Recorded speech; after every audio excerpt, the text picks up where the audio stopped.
إن الحمد لله نحمده ونستعينه ونستغفره ونعوذ بالله من شرور أنفسنا ومن سيئات أعمالنا من يهد الله فلا مضل له ومن يضلل فلا هادي له وأشهد أن لا إله إلا الله وحده لا شريك له وأشهد أن محمدا عبده ورسوله وبعد أعوذ بالله من الشيطان الرجيم بسم الله الرحمن الرحيم والطور وكتاب مستور في رق منشور وبعد وقال النبي صلى الله عليه وسلم فإن خير الحديث كتاب الله وخير الهدي هدي محمد صلى الله عليه وسلم وشر الأمور محدثاتها وكل محدثة بدعة وكل بدعة ضلالة وكل ضلالة في النار وبعد رب اشرح لي صدري ويسر لي أمري واحلل عقدة من لساني يفقهوا قولي اما بعد۔ انشاءاللہ تعالی آج ہم دیکھنے والے ہیں سورہ نمبر 52، 52 نمبر کا سورہ ہے۔ اس سورہ کا نام ہے سورہ طور۔ طور کہتے ہیں پہاڑ کو، یعنی ماؤنٹینز۔ تو الحمدللہ پچھلے ہم 30ویں پارے اور 29ویں پارے کی چھوٹے چھوٹے سوروں کی تفسیر آپ کے سامنے آسان زبان میں رکھ چکے تھے۔ اب آج ہم انشاءاللہ شروع کرنے جا رہے ہیں 52 نمبر یعنی 52 نمبر کا سورہ، سورہ طور۔ تو طور کہتے ہیں پہاڑ کو، طور کہتے ہیں پہاڑ کو یعنی ماؤنٹین۔ اوکے، تو طور کہتے ہیں پہاڑ کو یعنی ماؤنٹین کو طور کہا جاتا ہے۔ اب یہاں پر سورہ طور میں شروعات اس کی اللہ تعالیٰ نے قسم کھائی پہاڑ کی، تو شروعات ہوئی اسی سے، الطور والطور، قسم ہے پہاڑ کی۔ اللہ سبحانہ و تعالیٰ کے لیے جائز ہے، اللہ سبحانہ و تعالیٰ کے لیے جائز ہے کہ وہ اپنی مخلوق یعنی جو اس کا کریشن ہے، جو اس نے بنایا ہے، اس میں سے وہ کسی کی بھی قسم کھا سکتا ہے۔ تو اللہ سبحانہ و تعالیٰ کے لیے جائز ہے کہ وہ کسی کی بھی قسم کھائے، لیکن مخلوق کے لیے یہ اجازت نہیں ہے کہ وہ اللہ کے علاوہ کسی اور کی قسم کھائے۔ اللہ کے علاوہ کسی کی قسم کھانا شرک ہے۔ چلیے آیت نمبر 2، وَكِتَابٍ مَسْطُورٍ، اور لکھی ہوئی کتاب کی۔ مستور کے معنی ہے مکتوب یعنی لکھا ہوا، یعنی قرآن مجید جو لوح محفوظ میں لکھا گیا ہے۔ اللہ سبحانہ و تعالیٰ نے لوح محفوظ میں قرآن کو جمع کر رکھا ہے، اور وقتاً فوقتاً جب ضرورت تھی تو 23 سال کے عرصے میں 23 ایئرس میں یہ قرآن محمد رسول اللہ صلی اللہ علیہ وسلم تک، یعنی عرب میں ایک میسنجر یعنی ایک فرشتے یعنی جبرائیل علیہ السلام کے ذریعے قرآن کو وقتاً فوقتاً ٹائم ٹو ٹائم اتارا گیا، لوگوں کے مسائل حل کرنے کے لیے، اللہ کے پیغامات پہنچانے کے لیے، اور انسان کو ایک دن پیدا ہونے کے بعد، زندگی گزارنے کے بعد مر کر پھر سے دوبارہ اٹھنا ہے۔ اس میں یہی پیغامات دیے گئے کہ جس نے اچھا کام کیا اور برا کام کیا، اس کا بدلہ اس کو ایک دن دیا جائے گا۔ تو یہ وہ کتاب یعنی قرآن ہے جو لوح محفوظ میں لکھا گیا ہے۔ ٹھیک ہے، آگے چلتے ہیں ہم آیت نمبر 3، فی رق منشور، جو جھلی کے کھلے ہوئے ورق میں ہے۔ یعنی قرآن کو اللہ سبحانہ وتعالیٰ نے جو وقتاً فوقتاً بھیجا ہے، تو رق کے متعلق ہے مستور، یعنی وہ باریک چمڑا جس پر لکھا جاتا ہے۔ منشور کے معنی بھی ہوتا ہے پھیلایا گیا یعنی کھلا ہوا، یعنی اللہ سبحانہ وتعالیٰ نے اس کو ایک لکھی ہوئی شکل میں رکھا ہے۔ اب وہ کیسا معاملہ ہے واللہ عالم، اس کی ڈیٹیلز، اس کی تفسیر میں نہیں آتی ہے۔ تو اللہ سبحانہ وتعالیٰ نے یہاں پر اس کا ذکر کیا فی رق منشور، کہ یہ ایک ورقوں میں لکھا ہوا ہے۔ والبیت المعمور، اور وہ آباد گھر کی قسم، یعنی آباد گھر سے مراد یہاں پر بیت معمور کو کہا گیا ہے۔ بیت معمور یہ کیا ہے؟ بیت معمور یہ ایک پلیس کا نام ہے جو 7ویں آسمان پر ہے۔ اللہ سبحانہ وتعالیٰ نے ایک مقام بنایا ہے، ایک پلیس جس کو بیت معمور کہا جاتا ہے۔ بیت کہتے ہیں اصل میں گھر کو، اور آباد گھر کو یہاں پر کہا گیا ہے بیت معمور۔ تو یہاں پر فرشتے اللہ سبحانہ وتعالیٰ کی عبادت کرتے ہیں، اور روایتوں میں آتا ہے کہ یہ عبادت خانہ ایسا ہے کہ ایک دن میں 70,000 فرشتے یہاں پر عبادت کرتے ہیں اور طواف کرتے ہیں۔ اور یہ جو 70,000 فرشتے ایک دن میں عبادت کرتے ہیں، طواف کرتے ہیں، یہ دوبارہ پھر وہاں پر عبادت کے لیے نہیں آتے۔ مطلب اللہ سبحانہ وتعالیٰ نے جو فرشتے اور اینجلز بنائے ہیں وہ اتنے زیادہ ہے کہ ان کی تعداد، ان کو گننا ناممکن ہے۔ تو اللہ تعالیٰ نے اس بیت معمور کا یہاں پر ذکر کیا اور کہا سقف المرفوع، اور اونچی چھت کی. السقف کہتے ہیں چھت کو، اور مرفوع رفع یعنی بلندی سے اس کو لیا گیا ہے. تو یہاں پر اس سے مراد جو ہے چھت سے مراد آسمان ہے. مطلب چھت کہتے ہیں اس بلند چیز کو جو اوپر کی طرف ہو، تو اسے چھت کہا جاتا ہے.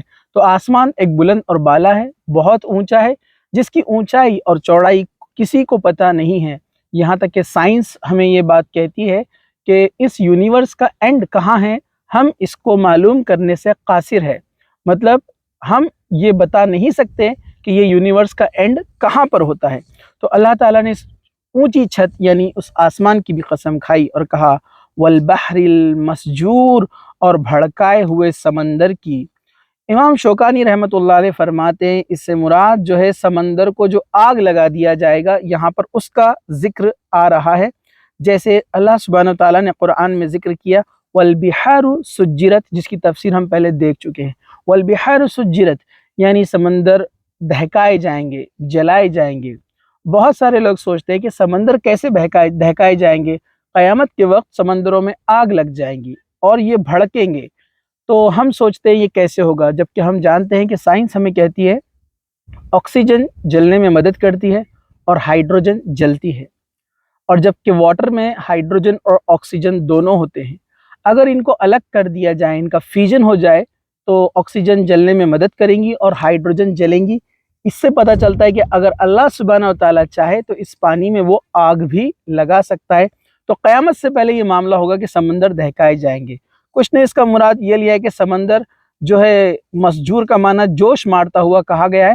تو اس سے مراد یہ بھی ہے کہ وہ لبریز ہو جائیں گے. اتنا زیادہ پانی اونچا چلا جائے گا کہ وہ لبریز ہو کر باہر نکلیں گے، یعنی وہ جوش مارتے ہوں گے.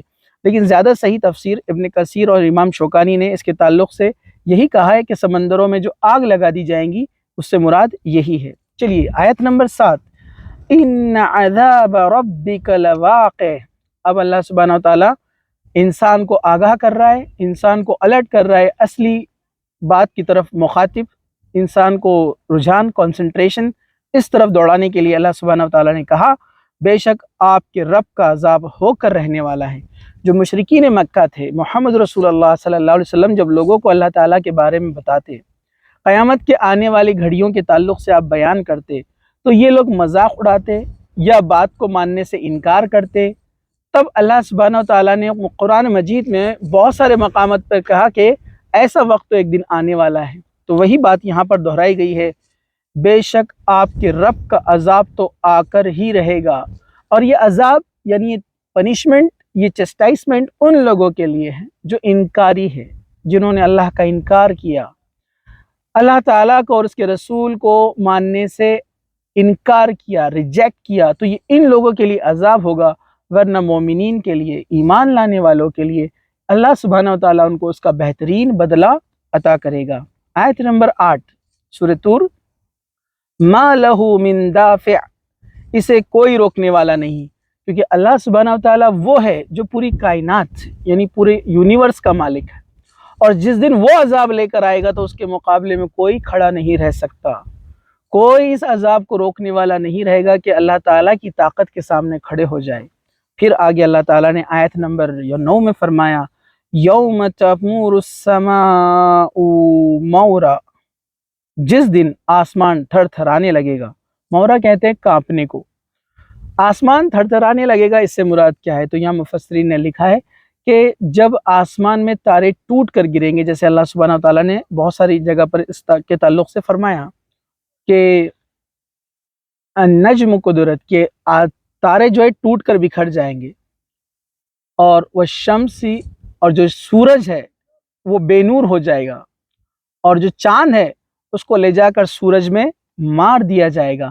یہ قیامت سے پہلے ہوگا، یعنی یونیورس کا، اس کائنات کا سارا نظام تتر بتر ہو جائے گا، پورے تارے اور ستارے ٹوٹ کر گریں گے. تو ظاہر سی بات ہے اتنے سارے تاروں کا ٹوٹنا، ان کا گرنا اور اس کائنات میں ہلچل پیدا ہونا ایک تھر تھراہٹ پیدا کرے گا اس آسمان میں. تو کہا کہ جس دن آسمان تھر تھرانے لگے گا، وَتَسِرُّ الْجِبَالُ سَيْرًا، اور پہاڑ چلنے پھرنے لگیں گے۔ پہاڑ چلنے پھرنے لگیں گے مطلب وہ ٹوٹ کر بکھرنے لگیں گے، جیسے ہم نے اس بات کو جو ہے پچھلے سورے میں بھی، سورہ معارج میں بھی دیکھا، اور اس سے پہلے تیسرے پارے کی ہم نے کئی صورتوں میں اس کے تعلق سے دیکھا کہ اللہ تعالیٰ نے کہا کہ ہم جو ہے پہاڑوں کو والجبال سیرت، اون کے دھنکے ہوئے روئی کو جب دھونکا جاتا ہے، اس کو جب پیٹا جاتا ہے لکڑی سے، تو اون جو ہوتا ہے یا کاٹن جو ہوتا ہے وہ کس طرح سے رنگین اون اڑتا ہے، تو پہاڑ اس طرح سے ریزہ ریزہ ہو کر اڑنے لگیں گے، یعنی بکھر جائیں گے، ہوائیں ان کو اڑا دیں گی۔ یہ تمام اس کے معنی کے اندر آتے ہیں، وہ تسیر الجبال سیرا، اور پہاڑ چلنے پھرنے لگیں گے۔ آیت نمبر 11، فَوَيْلٌ يَوْمَئِذٍ لِّلْمُكَذِّبِينَ، اس دن جھٹلانے والوں کی بڑی خرابی ہے۔ تو اب اللہ تعالیٰ نے کیا کہا؟ بس اللہ تعالیٰ نے قیامت کی نشانیاں بتائی، اس آسمان میں غور فکر کرنے کے لیے کہا، اور کہا کہ جب قیامت آ جائیں گی اسے کوئی روکنے والا نہیں ہوگا، اور جن لوگوں نے جھٹلایا ان کے لیے بڑی خرابی ہوگی، مطلب وہاں کوئی معافی بھی نہیں ہوگی، کیونکہ اللہ کے رسول صلی اللہ علیہ وسلم نے فرمایا قیامت کے آنے سے پہلے یا قیامت کی بڑی نشانی آنے سے پہلے یا موت سے پہلے مطلب جب موت کا غرغرہ آتا ہے، یعنی انسان کو پتہ لگ جاتا ہے کہ اب وہ مرنے والا ہے، اور تیسری چیز اللہ کا عذاب جب آ جاتا ہے کہ اللہ تعالیٰ زلزلوں کے ذریعے سے اور طوفانوں کے ذریعے سے، سائیکلونز کے ذریعے سے اللہ تعالیٰ جو عذاب بھیجتا ہے، تو اللہ سبحانہ و تعالیٰ فرما رہے ہیں حدیث کے ذریعے سے، اللہ کے رسول صلی اللہ علیہ وسلم نے بیان کیا، جب اللہ کا عذاب آ جائے یا موت کا غرغرہ آ جائے یا قیامت کی گھڑی آ جائے، پھر انسان معافی مانگے گا تو اس کی معافی قبول نہیں کی جائیں گی۔ اس سے پتہ چلتا ہے کہ انکار کرنے والوں کے لیے بڑی خرابی ہے، وہاں معافی نہ ملیں گی، اور نہ وہ اپنے آپ کو جہنم سے اور آگ سے، نرک سے بچانے کے لیے کچھ چیز دینا چاہے وہ بھی قبول نہیں کیا جائے گا۔ تو ظاہر سی بات ہے ایسے لوگوں کے لیے بڑی خرابی ہے۔ آگے بڑھتے ہیں ہم، آیت نمبر 12، الذین هم فی خوض یلعبون، جو اپنی بےہودہ گوئی میں اچھل کود رہے تھے، مطلب یہ وہ لوگ تھے جو اللہ اور اس کے رسول یعنی میسنجر پروفیٹ محمد صلی اللہ علیہ وسلم کا انکار کرتے تھے، ان کی بات کا مذاق بناتے تھے، اور اپنے ہنسی مذاق میں کھیل کود رہے تھے، ہنسی ٹھٹا کر رہے تھے۔ جیسے ہم دیکھتے ہیں آج کل کیا ہوتا ہے، نیوز چینلوں پر ایک ٹاپک لے لیا جاتا ہے، اسلام کے نام پر غلط چیزیں بیان کر کر اس کو مس کوٹ کر کے اس کا ہنسی اور مذاق بنایا جاتا ہے، سوشل میڈیا پہ اس کو ڈالا جاتا ہے۔ تو یہ سارے ہنسی مذاق اور جتنے بھی یہ جوکس لوگ کر رہے ہیں، اس اللہ کے بارے میں جس نے ان کو پیدا کیا، ان سے پہلے کے لوگوں کو بھی پیدا کیا۔ تو اللہ سبحانہ و تعالیٰ فرما رہے ہیں الذین فی خوض یلعبون، جو اپنی بےہودہ گوئی میں اچھل کود رہے ہیں، یہ فوراً جان لیں گے۔ یوم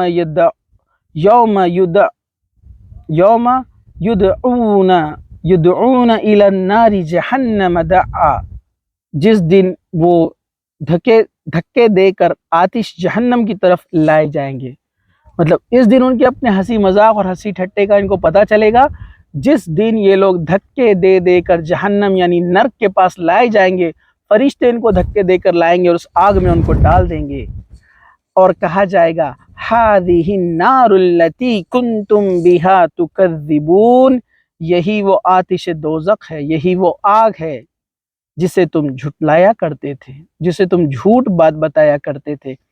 فرشتے وہاں پر جو تعینات ہے، آپ کو پتہ ہے جو نرک ہے، جو جہنم ہے، وہاں پر اللہ کے کچھ فرشتے ہیں جو لوگوں کو عذاب تو دیں گے، ساتھ ساتھ ان سے بات بھی کریں گے، وہ کہیں گے یہ ہے وہ آگ، یہ ہے وہ سزا، یہ ہے وہ نرک جس کا مذاق تم دنیا میں بنایا کرتے تھے۔ آیت نمبر 15 میں اللہ سبحانہ وتعالیٰ نے فرمایا افسحر ھذا ام انتم لا تبصرون، اب بتاؤ کیا یہ جادو ہے یا تم دیکھتے نہیں ہو؟